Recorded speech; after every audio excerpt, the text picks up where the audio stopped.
अस्सलाम वालेकुम, मैं हूं रमज़ मोहम्मद और आज हम बात करेंगे बाइक या पार्टनर्स के लिए कि उनको किन बातों का ख्याल रखना चाहिए काम के दौरान, जिससे अगर वो एहतियात कर लें तो उनको किसी भी किस्म का प्रॉब्लम नहीं होगा। 10 बातें मैं मेंशन करने लगा हूँ, लेकिन अगर इन बातों के अलावा कोई और बात भी किसी भाई के दिमाग में आती है तो काइंडली कमेंट सेक्शन में आप मेंशन करें, और अगर उसका सॉल्यूशन है तो वो भी मेंशन करें। अगर सॉल्यूशन नहीं है तो बेशक बात मेंशन कर दें, तो बाकी कोई ना कोई भाई आपको उसका सॉल्यूशन दे ही देगा। इससे पहले अगर आपने मेरी बाइकिया से रिलेटेड वीडियोस नहीं देखी तो काइंडली लिंक डिस्क्रिप्शन में मौजूद है, बाइकिया पार्टनर्स पोर्टल, जहां पे अब तक की तमाम वीडियोस आप तक पहुंच जाएंगी। अब जस्ट उस पर क्लिक करना है। और उसके अलावा अगर आप मुझसे रब्ता करना चाहते हैं फेसबुक पे, तो फेसबुक का लिंक भी मैंने डिस्क्रिप्शन में दे दिया है। जो 10 अहम बातें हैं, उन बातों को स्टार्ट करने से पहले मैं आपको बताना चाहूँगा कि सबसे मेन बात है जो कि इन 10 बातों का हिस्सा नहीं है, और वो है don't expect security from Bykea. कि मीन्स आप बाइकिया पे किसी भी तरह डिपेंडेंट ना रहें। अब किसी भी तरह का मतलब ख़रीदारी की रकम ज़्यादा हो सकती है, बंदा जो कस्टमर है वो रूड हो सकता है, जाने की जो लोकेशन है वो ऐसी है जहाँ पे रात के टाइम जाना सूटेबल नहीं है, या बंदे का बात करने का तरीके से नज़र आ रहा है कि या शायद वो नशे में है, मतलब कुछ भी रीज़न है ना। तो अगर आपको समझ आ गई है कि ये राइड करना में थोड़ा बहुत ख़तरा हो सकता है, तो काइंडली वो राइड मत करें। तरीक़ाकार बता चुका हूँ।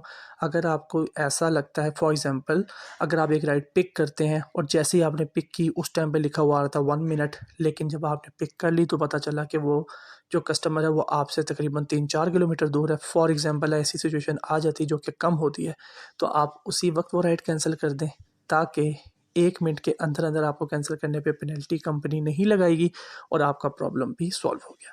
लेकिन अगर आप 1 मिनट गुज़र चुका है, आपने कस्टमर से बातचीत की और उसके बाद आपको पता चला, आप उसको माज़रत कर दें कि भाई जो भी रीज़न है कि सूटेबल नहीं है, बुकिंग पॉलिसी के ख़िलाफ़ है, या कुछ भी आप इशू बता दीजिए। अगर वो मानता है ठीक, नहीं मानता तो आराम सुकून से आप उसकी लोकेशन पे जाएँ, एग्ज़ैक्ट पे ना जाएँ, 200 मीटर के अंदर जाके अराइव कर दें, 8 मिनट वेट करें और राइड कैंसल कर दें। आपकी बात ख़त्म हो जाएगी। जब आप राइड कैंसल करेंगे, उसी वक्त आपको ₹1 मिल जाएगा वॉलेट में, और वीक के एंड के बाद आपको ₹34 मिल जाएंगे। लेकिन जब आप ये राइड कैंसिल करें तो उसके बाद फौरी तौर पे मसला इस राइड के ऑप्शन में जाके दर्ज कर दें। जब इस राइड पे क्लिक करेंगे, नीचे ऑप्शन आएगा मसला दर्ज करें, उस पर क्लिक करके बता दें कि आपका क्या रीज़न था जिसकी वजह से आपने ये राइड कैंसिल की। समझ आ गई? ओके जी, अब हम आते हैं 10 अहम बातों पर। नंबर 1, ईजी पैसा जैज़ कैश। कोई भी कस्टमर आपको, ख्वाह वो बुज़ुर्ग हो, जवान हो, लड़की हो, मज़लूम औरत हो, कुछ भी हो, क्योंकि जो ये हरकत करेंगे वो कोई कैरेक्टर ही होंगे। आपको हाईली रिकमेंड कर रहा हूँ कि ईज़ी पैसा कराने की ज़रूरत नहीं है अपनी जेब से। इवन कि वो बंदा ये भी कह दे कि आप अपने ईज़ी पैसा अकाउंट में डाल के ले आएँ, आप मेरे सामने कर दें, वग़ैरह वग़ैरह। मैं फिर भी कहूँगा ठीक है, वो चीज़ आपके हाथ में है कि आप पहले पैसे रिसीव करेंगे, उसके बाद फिर ईज़ी पैसा सेंड करेंगे। लेकिन आपको क्या पता कि जो बंदा ये चीज़ कर रहा है, ख़ास तौर पे राइड पे बुलवा के या डिलीवरी पे बुलवा के, कि आप ईज़ी पैसा कर दें। आपको क्या पता कि आप जब वहाँ पहुँचोगे वो 1 के 4 निकले, उन्होंने गन निकालनी और बात ख़त्म हो जानी वहाँ पे। फिर ईज़ी पैसा भी गया, मोबाइल भी गया, सब कुछ गया। तो इस तरह की राइड से परहेज़ करें। इवन के वो बंदा कहता है आप 2000 रुपये ईज़ी पैसा या जैज़ कैश करवा के ले आएँ, मैं आपको दे देता हूँ, तो काइंडली ऐसी राइड करने की ज़रूरत नहीं है, क्योंकि ये पक्का फ्रॉड होगा। तकरीबन 95% केसेस इसके फ्रॉड के होते हैं। ये बात आपको समझ आ गई। नंबर 2 पे है पेट्रोल भरवा के ले आओ। ये अक्सर राइड आपको मिलेगी कि हमारी गाड़ी बंद हो गई है, हमारा ये प्रॉब्लम हो गया, आप 5 लीटर पेट्रोल डलवा लें, हम यहाँ से आपके बाइक से निकाल लेंगे, आपको पेट्रोल की पेमेंट भी दे देंगे और उसके अलावा आपको किराया भी दे देंगे।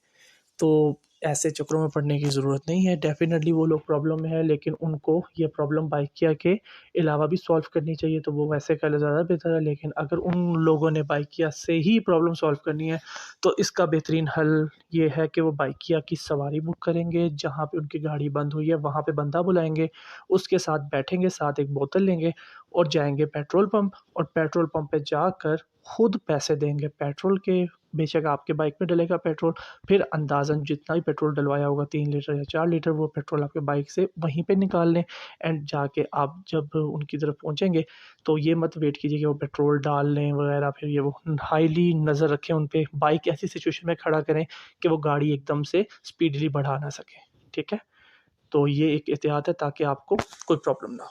नॉर्मली अगर बंदा खुद 7,000 पेमेंट कर रहा है तो फिर टेंशन की बात ज़्यादा नहीं है, लेकिन आपको यही कहूँगा कि अपने खर्चे पेट्रोल डलवा के कभी पहुँच ना जाना। नंबर 3 है जी, दुकान के बगैर ख़रीदारी। ये जो टॉपिक है दुकान के बगैर ख़रीदारी, इसका मतलब ये है कि अगर कोई भाई कहता है कि यार वहाँ पे मेरा एक दोस्त खड़ा हुआ है, एक चौक पे आप पहुँच जाएँ, वहाँ पे वो आपको एक बॉक्स देगा, उस बॉक्स को बड़ा एहतियात से लेके आना, उसमें टूटने वाली चीज़ है उसको हिलाना नहीं ज़्यादा, ताकि इतना सिक्योर कर दें कि आप उस बॉक्स को देख के कहेंगे भाई बस मुझे रख दे, मैंने हिलाना भी नहीं। हालाँकि बॉक्स में खाली कागज़ भरे होंगे, ठीक है? और वो कहेंगे आप उसको 2,000 रुपए देओ, मैं आपको आके 2,000 दे देता हूँ। तो ऐसी गलती करने की कोशिश मत कीजिएगा, बेशक वो 2,000 है या 200 रुपये है, ऐसी गलती कोशिश मत कीजिएगा।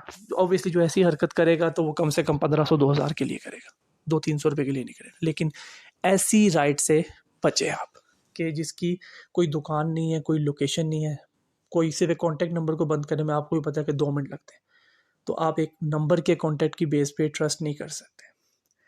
दूसरी बात ये कि ख़रीदारी की लिमिट, ख़रीदारी की लिमिट चौथे नंबर पे बात है। उसका मतलब ये है कि जो आपने ख़रीदारी करनी है उस ख़रीदारी की लिमिट कितनी होनी चाहिए। तकरीबन जो नॉर्मली लोग मंगाते हैं 1000, 1200, 1300 तक, अपने माइंड में ये रख लें कि 1500 तक की जो लिमिट है ना ख़रीदारी की, ये एक सफिशिएंट लिमिट है। लेकिन ये याद रखिएगा कि कोशिश कीजिए कि ऐसी जगह से शॉपिंग हो जहाँ पे आपको रसीद मिल जाए।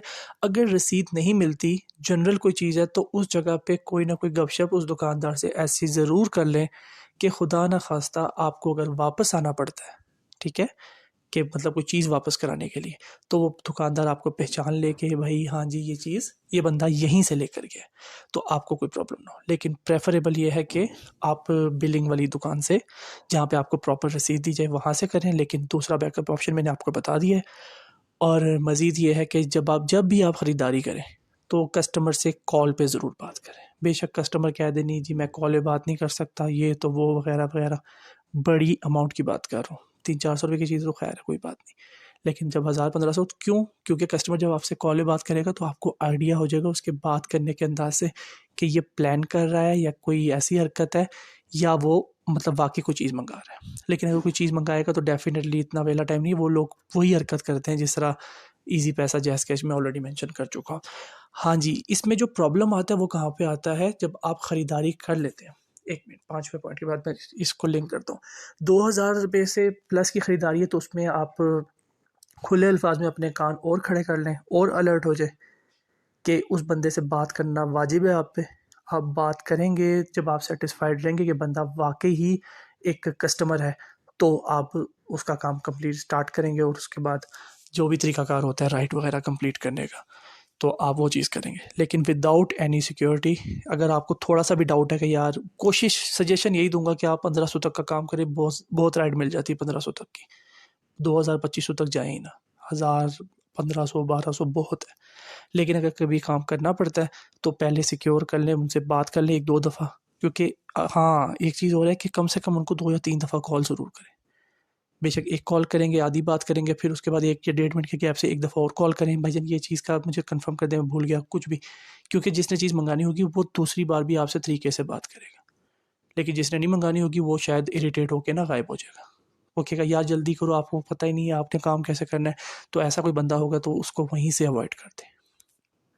अब मैं इन दोनों बातों को लिंक करने लगा हूँ। पॉइंट नंबर 4, ख़रीदारी की लिमिट मैंने मेंशन कर दी कि प्रेफरेबल क्या है। पॉइंट नंबर 5 के जो बड़ी मतलब लिमिट से ज़्यादा की ख़रीदारी होती है तो उसको कैसे करना है।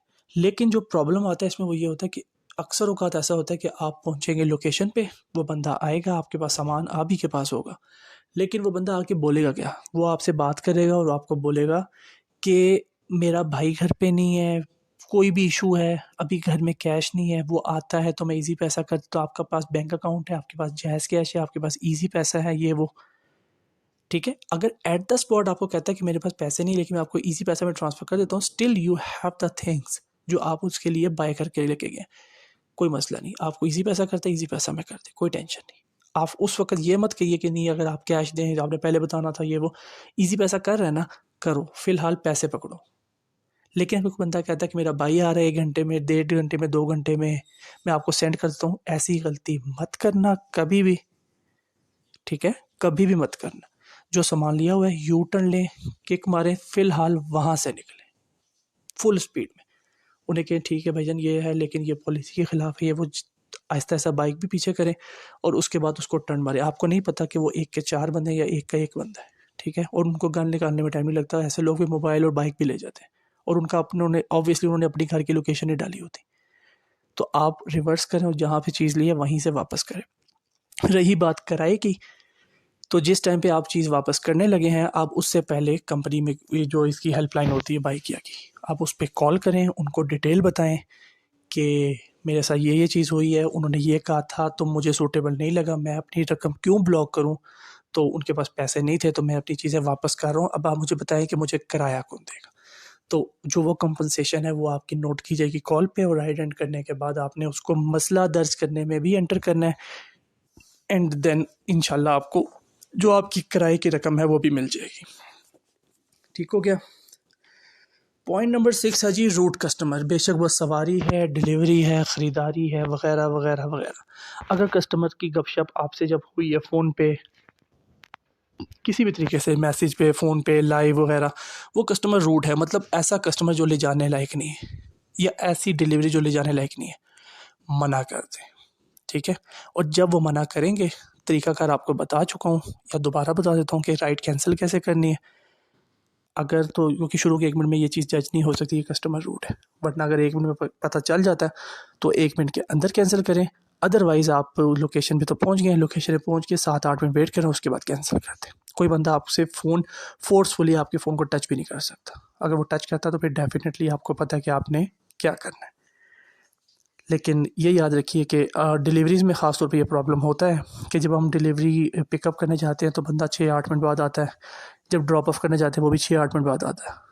तो बस उसमें ये है कि कंपनी को चाहिए कि जो टाइम है, टाइम के पैसे वो थोड़े बढ़ाने चाहिए, बाकी ऐसे कोई प्रॉब्लम नहीं होता। लेकिन कोई रूड कस्टमर मिलता है तो आप उसको मना कर दें, उसकी राइड पूरी मत करें, क्योंकि आप उसकी राइड पूरी भी कर देंगे ना तो उसने आपकी रेटिंग, मतलब 1 स्टार करके ना रेटिंग ख़राब कर देनी है। 7वां ऑप्शन है जी रॉन्ग डिलीवरी ऑफ़र। मतलब अक्सर लोग हैं जो राइड बुक करते हैं सवारी और उस पे कहते हैं जी कि ख़रीदारी कर लो जी, ये चीज़ ले आओ, बस में वो कोई राइडर नहीं मिल रहा था, या ये सामान लेकर जाना है, या मतलब सवारी के अलावा कोई काम, ऐसा काम जो बुक वो सवारी करे लेकिन काम वो डिलीवरी का ले रहे हैं। तो ऐसी राइड से परहेज़ करें। क्यों करें? क्योंकि इसमें आपका नुकसान है। आपको पता है कि सबसे कम कर जो नॉर्मल किराया वो सवारी का है, बेस किराया, उसके बाद डिलीवरी, ख़रीदारी वगैरह, तो उस पे मैं ऑब्वियसली एक छोटी-सी वीडियो बनाता हूँ बाद में। लेकिन फ़िलहाल आपके लिए यही इन्फॉर्मेशन काफ़ी है कि आप जोन-सी राइड आपके पास आए, आप वही करें जब आप अराइव करते हैं, उसके बाद आप कैंसिल कर दें। तरीकाकार बता चुका हूँ। आपको ₹1 उसी वक़्त मिल जाएगा वॉलेट में और ₹34 आपको वीकेंड पे मिल जाएँगे, तो आपका कोई लॉस नहीं है। दूसरे बंदे को बोलेंगे भाई आप सीधी राइड बुक करें, डिलीवरी है तो डिलीवरी, ख़रीदारी है तो ख़रीदारी, सवारी है तो सवारी, ताकि अगली बार वो ऐसी हरकत करने से पहले मतलब ना सोचे कि यार दोबारा बाइकिया वाला कोई मिल गया और उसने रिफ्यूज़ कर दिया तो मेरा वक़्त भी ज़ाया होगा। तो इस तरह मेरे ख़्याल से कस्टमर को थोड़ी-सी ना गाइडलाइंस दी जा सकती है। 8वां नंबर है जी हैवी वेटेड कस्टमर। ऐसा कस्टमर जो मतलब काफ़ी ज़्यादा वेट में है और आपको पता है कि उसके बैठने से बाइक को ख़तरा हो सकता है। मीन्स अगर 90-100 किलो तक का बंदा है तो वो नॉर्मल है, ठीक है, चल जाता है। लेकिन अगर फॉर एग्ज़ाम्पल एक बंदा 120-130 देखने में नज़र आ रहा है कि यार वो बंदा प्रॉब्लम कर सकता है, तो जो ₹100 आपकी बचत होने वाली है ना एक राइड पे, 100-120 रुपये, उसके लिए अपने शौक़ और अपने बाइक का ख़र्चा 3-4 हज़ार रुपये का ना खुलवाएँ। उसको ये ना कहें कि भाई आप दिमाग ख़राब है आपका कि आप तो गाड़ी बुक करो, ये वो, ऐसा करने की ज़रूरत नहीं, ह्यूमिलिएशन भी नहीं करनी हमने। आप उनको बोल दो कि भाई माज़रत, बाइक पे ना मैं कैरी आपको नहीं कर सकता, मेरे लिए सूटेबल नहीं है। वो चीज़ वो भी समझ जाएगा, लेकिन आपने अपने अल्फाज का इंतखाब बड़ा साफ़ सुथरा रखना है ताकि वो बंदा कंप्लेन भी ना करे। क्योंकि अगर आप उसको अखलाकियात से गिरी हुई बात करके करेंगे कि अपना वेट देखो भाई इतने मोटे हो ये, तो वो कस्टमर कंप्लेन तो ज़रूर करेगा कि यार चलो ठीक है मैं मोटा ही सही, लेकिन एटलीस्ट आपको मुझसे ऐसे बात नहीं करनी चाहिए। तो आप साफ़ अल्फाज में उसको मना कर दें कि माज़रत है मेरी तरफ से, ये अपने बाइक के ऊपर मेरे पास जो कस्टमर आता है मैं कहता हूँ यार मेरे बाइक के शॉक्स बहुत वीक हैं, गद्दी बहुत वीक है, तो माज़रत है मेरी तरफ से। 2 बंदे बैठने के लिए, हाँ ये भी लिंक है कि अक्सर औक़ात एक बंदा कहता है जी कि भाई हमने 2 भाई हैं, तो भाईजान जिस टाइम खुदा ना खास्ता हादसा होना है तो कंपनी ने आपको पकड़ना है। तो आप एक किराए में 2-2 बंदे मत बिठा के लेके जाएँ। अगर आपने प्राइवेट चला के लेके जाना, उन्हें बोल दो भाई कि यार बाइकिया के बिहाफ़ पे तो मैं नहीं लेके जा सकता, लेकिन अगर आप बिलफ़र्ज़ 2 ही बंदे जाना चाहते हो और अगर आपको भी वो चीज़ सूटेबल है, उससे डायरेक्टली एक बातचीत करके ना डबल किराया कर लो या जो भी कर लो। लेकिन ऑन बाइकिया आप ये चीज़ नहीं कर सकते। बाइकिया पे आप यही बोलें कि भाई मुझे ये अलाउ नहीं है ये करना, तो अगर उसके बाद वो ऑफ़र करते हैं आपको कि भाई हमने तो जाना है यार, तो आप बाइकिया के अलावा ले जाओ, तो उसको बेशक डायरेक्ट लेके जाना है लेके चले जाओ। लेकिन बाइकिया पे 2 बंदे मत बिठाइएगा, 1 बंदा बहुत है। बाइक की भी बैंड बज जाती है और पैसे भी आपको सिंगल ही मिलने हैं, तो फ़ायदा क्या है। उसके बाद है जी डिलीवरी मटेरियल प्रॉब्लम। 9वां नंबर है इसका। इसका मतलब क्या है जी? इसका मतलब ये है कि ऐसी चीज़ जो कि करनी तो डिलीवर है, लेकिन आप बाइक पे ईज़िली कैरी नहीं कर सकते। फॉर एग्ज़ाम्पल एक बंदा आपको बड़ी-सी बोरी दे देता है या बड़े-बड़े कॉटन दे देता है 2 के पीछे बाँध के लेके जाओ। क्योंकि अक्सर औक़ात ये भी है, ठीक है डिलीवरी का हिस्सा है, लेकिन कॉटन बाँध के बाइक पे लेके जाना, देन आपने खुद बैठना और इट लुक्स ऑकवर्ड। ठीक है, करना है कर लें, कोई टेंशन नहीं है। लेकिन पहले ये देख लें कि आप उसके साथ बाइक ईज़िली चला सकते हैं। अगर चला सकते हैं तो ठीक है, लेकिन ये स्टंट्स करने की ज़रूरत नहीं। स्टंट्स आप बाइकिया के अलावा भी कर सकते हैं, अपने घर के कामों में कर सकते हैं। लेकिन ये बोरियाँ रख के या फॉर एग्ज़ाम्पल टैंकी पे चीज़ें रख के सँभालते रहना और दूर-दूर लेके जाना, 15-15 किलोमीटर की हम डिलीवरी लेके जा रहे हैं। रास्ते में चीज़ टूटती है तो बाइकिया आपको पकड़ेगी, वो बंदा कहेगा भाई मैंने तो बाइकिया वालों को दिया थी, मुझे तो इंश्योरेंस दो। तब आपका जो स्टंट है वो फ़ेल हो जाएगा। तो जो चीज़ ईज़िली नहीं लेके जा सकते उसको मत लेके जाना। और लास्ट पॉइंट है प्रोमो डिस्काउंट पर बहस। ये हमारे काफ़ी भाई हैं, छोटा सा पॉइंट है लेकिन ये हमारे काफ़ी भाई ऐसे हैं जो प्रोमो डिस्काउंट पे बहस कर रहे होते हैं। मीन्स अगर दूसरे बंदे को डिस्काउंट मिला हो, बेशक ख़रीद लाओ डिस्काउंट मिला हुआ है, या मज़े पे भी आजकल मेरे ख़्याल से 50% ऑफ दे रहे हैं बाइक, या उसने कोई प्रोमो कोड लगाया हो तो उसको 40 पे डिस्काउंट मिल गया है, या उसके वॉलेट में पैसे पड़े हुए हैं, तो हमारे भाई शुरू हो जाते हैं भाई जान ये तो वॉलेट से कट गया, मुझे तो कैश चाहिए था, मेरा तो ये तो मेरा वो। तो काइंडली ये चीज़ें मत करें, क्योंकि उस टाइम तो बंदा शायद तंग आके, मेरे जैसा बंदा हो तो कभी नहीं देखा, क्योंकि बाइकिया पे अगर पैसे रखे हुए हैं तो तुम जानो और बाइकिया जाने, मैं जानूँ और बाइकिया जाने, मैं और तुम कौन है। ठीक है, आपको तो पेमेंट मिल जाएगी ना, राइट एंड करेंगे, ज़ीरो एंटर करेंगे, आपके वॉलेट में आ जाएगी। अब वो आपका प्रॉब्लम है, तो फजूल बहस मत कीजिएगा। अगर आप ऐसी बहस करेंगे तो गलती पे आप होंगे और कस्टमर आपकी गारंटी कंप्लेन भी करेगा, 1 स्टार भी देगा, फिर आपको पेनल्टी लग जाएगी या आपकी आईडी ब्लॉक हो जाएगी, तो फिर भाई क्या गलत हो जाएगा आपकी नज़र में। तो काइंडली ऐसी बहस मत कीजिएगा। ये 10 बातें मेरी नज़र में थी जो मैं इस टॉपिक को सोच रहा था कि यार बाइक के वालों को क्या क्या प्रॉब्लम्स आ सकती हैं। आई होप कि मैंने हर पॉइंट को अच्छे तरीके से एक्सप्लेन किया, और बीच में 1-2 पॉइंट एक्स्ट्रा हैं जो मैं वीडियो बनाते हुए, अभी जो मैं लाइव बात कर रहा हूँ आपसे, तो बीच में मुझे कनेक्ट हुए हैं, तो डेफ़िनेटली मैंने उनको इन्हीं पॉइंट्स में एडजस्ट करके एक्सप्लेन कर दिया है। काइंडली इन बातों को मज़ीद अपने भाइयों से शेयर करें, ताकि जो लोग ख़ास तौर पे ईज़ी पैसा जैज़ करके या पेट्रोल भरवा-भरवा के अपनी बैंड बजा रहे हैं ना, तो काइंडली वही हरकतें मत करें। आवाम ने नहीं सुधरना, आवाम ऐसी की ऐसी है, क्योंकि हलाल हर एक को ना कमाने आता है, ना हलाल में हर एक का गुज़ारा होता है। जिसको हराम की लत लगी होती है वो यही कहता है जी भाई अब एक फेरा लगा के आते हैं, 4 बंदों पे गन रखेंगे, 50,000 रुपए लेके आ जाएँगे। तो बस उनका तो नहीं कर सकते, लेकिन अपने आप को महफूज रख सकते हैं। बाकी इन बातों के अलावा जो अहम बातें आपके माइंड में आती हैं तो काइंडली कमेंट सेक्शन में आप मेंशन कीजिए, मेरी नज़र पड़ती है मैं भी जवाब देता हूँ, आप भी सिचुएशन बताइए। बेसिकली ये वीडियो बनाने का मकसद मेरा यही है कि किसी तरीके से ना बाइक या पार्टनर्स को गाइडलाइंस दी जा सके। और ये करीम वाले भी हैं, उबर वाले भी हैं, या जो भी ऑनलाइन राइडिंग का काम कर रहे हैं, तो ये सब बातें ऑलमोस्ट उनके लिए भी हैं कि आप लोग एहतियात कर सकते हैं इन चीज़ों के बारे में। बाकी अल्लाह मालिक, अल्लाह ताला हम सबको अपने हिफ्ज़-ओ-अमान में रखे। बहुत ज़्यादा ख़्याल रखिएगा अपना। अल्लाह हाफ़िज़।